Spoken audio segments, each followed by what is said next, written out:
Good evening, I am Melissa Khan with your Wednesday, March 10th edition of News in Depth. First up, not an easy road for residents of the Number North Village, Quarantine Berbice. More in this report. Some residents of the Number North Village, Quarantine Berbice, are calling on the authorities to provide much needed help to them. The residents said for years this has been the condition of the road when it rains, and it only worsens with time. I'm from this dam because why I have 3 kids and it had mud and too much. When I put it up on Facebook, people discuss me and tell me everything about the street. Truck will come in, big truck. So I decide to put the street on Facebook. When I put it, I have costs on Facebook. So that's why I don't put it. According to the residents, the matter was reported to the NDC, but officials continue to make promises to look into their concerns. Like Kalpani government will help them to make this bridge and the street. This bridge, they must come steady and do self-help. Me personally, make this bridge. Me and two of them by you. And I'm asking for raise back this bridge, and then I want to raise them. They come take a photograph and then go back and say you do and you up to 3 you do. Then I'm asking for bring stand and bring stand and want self-help. We are just asking for the person who in charge to look after the street for us because it's in a terrible state. And when I gotta carry out this old lady for get medical attention, it's very hard and I cannot manage to pass that piece extra. There is sheer mud. So I leave it in the hands of the higher ones to look into this matter for us. Melissa Khan, using that. Shh. It's your new secret. The all-in-one weapon for perfecting imperfections and capturing flawless skin. A lot of brands forget women of color or just don't understand that we come in all shades. From caramel to ebony, there's such a range. Iman Cosmetics is for every woman and features a line of skincare products and cosmetics including 16 foundation shades, powder, concealer, lipstick, blush, eyeshadow, highlighter and BB cream. Visit us at Lot 75 Swamp Section, Rosal Town. That's behind the market. Or call 337-4422 or 688-9249. Shh. Family violence is violence directed at another family member. It can be physical, verbal, sexual, and more. Family violence leads to despair, destruction, and death. It can happen to both men and especially women from any background. Children are especially vulnerable. And the stress and isolation due to the COVID-19 pandemic can increase family violence. Family violence is illegal in Guyana. If you or someone you know is experiencing gender-based violence, family-based violence, or sexual harassment, contact the Women and Gender Equality Commission at 231-5276 or 231-5298. Or put an anonymous note in the post office boxes at the Guyana Human Rights Commission Building, the Guyana Post Office Corporation, the National Library, the Georgetown Public Hospital, and the University of Guyana.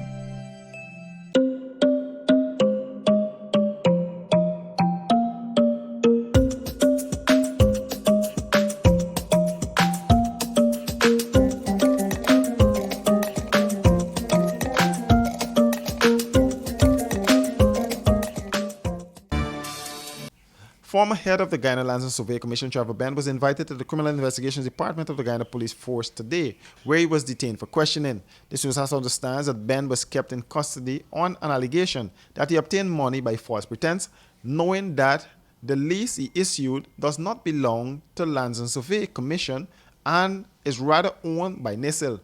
This news has understands that the monies for the lease were paid to Lands and Survey Commission and not to Ben, as being implied by the police. Up to late this afternoon, Ben was still in custody as the police investigations continue into the matter. He's represented by attorney at law Mark Waldron. Range. Iman Cosmetics is for every woman and features a line of skincare products and cosmetics including 16 foundation shades, powder, concealer, lipstick, blush, eyeshadow, highlighter, and BB cream. Visit us at Lot 75 Swamp Section, Rosal Town. That's behind the market. Or call 337-4422 or 688-9249. Shh. Sexual harassment is any unwelcome act, comment, gesture, or physical contact. Street harassment is sexual harassment, but it is no joke. A woman's dress or behavior must not cause sexual harassment. Sexual harassment is unacceptable, unwanted, unfair, and unlawful. And in our COVID-19 crisis, the risk of violence and sexual harassment is even higher. If you or someone you know is experiencing gender-based violence, family-based violence, or sexual harassment, contact the Women and Gender Equality Commission at 231-5276 or 231-5298. Or put an anonymous note in the post office boxes at the Guyana Human Rights Commission Building, the Guyana Post Office Corporation, the National Library, the Georgetown Public Hospital, and the University of Guyana.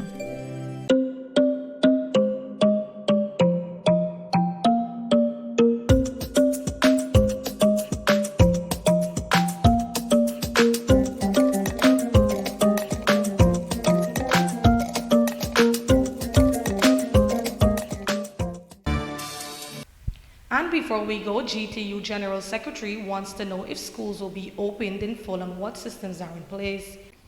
General Secretary of the Guyana Teachers Union, Coretta MacDonald, is very concerned about the reopening of schools after the Easter holidays. That announcement was made by Minister of Education, Priya Manichan. Speaking with this newscast, MacDonald said the union is not sure whether schools are going to be reopened fully. The minister has not gone into details to say reopening of schools, nursery full, primary full, secondaries full, tertiary full. We don't know what the approach is going to be. However, the GTU's position is we must have careful thought being given to whichever approach we are going to use to reopen schools. I need to remind, or let me remind, COVID is real. COVID kills. And if we are going to reopen schools, then we ought to set proper systems in place. We have gone around to schools and we have seen what is happening in schools. We have seen on the roadways how children are operating. We have seen the public transportation, how those operators are operating. And so to reopen schools, I'm hoping that this period would give us enough time to put proper systems in place so that we can safeguard not only the lives of our students and our pupils, but we can safeguard the lives of our teachers, their children's parents, and our society as a whole.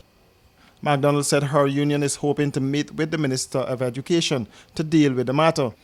MacDonald feels that the COVID-19 vaccine should not be made mandatory for teachers, as it is touted in some circles. And I've also seen teachers being listed as one of the groupings to have that vaccine. I want it to be noted that the GTU is saying this act must not be forced on our teachers. If teachers feel comfortable taking that vaccine, then so be it. If the teachers don't feel comfortable taking the vaccines, then we should not force them. It should not be made mandatory. What we would want to promote to some extent is the fact that teachers should undergo testing. And since they've been operating all these months without the vaccine, some of them without being tested, we can continue to promote healthy habits, washing your hands, wearing your mask properly, keeping your distances, so that we'll be able to stymie the spread of COVID within the schools and within our communities. Schools are currently in session for grades 10, 11, and 12 across the country. And that has brought us to the end of our news for tonight. For these and other stories, visit our website at rdproductiongy.com or our Facebook and Instagram page at Royce and Drakes Production. On behalf of our news team, thank you for joining us, and do join us again tomorrow for more news. Good night.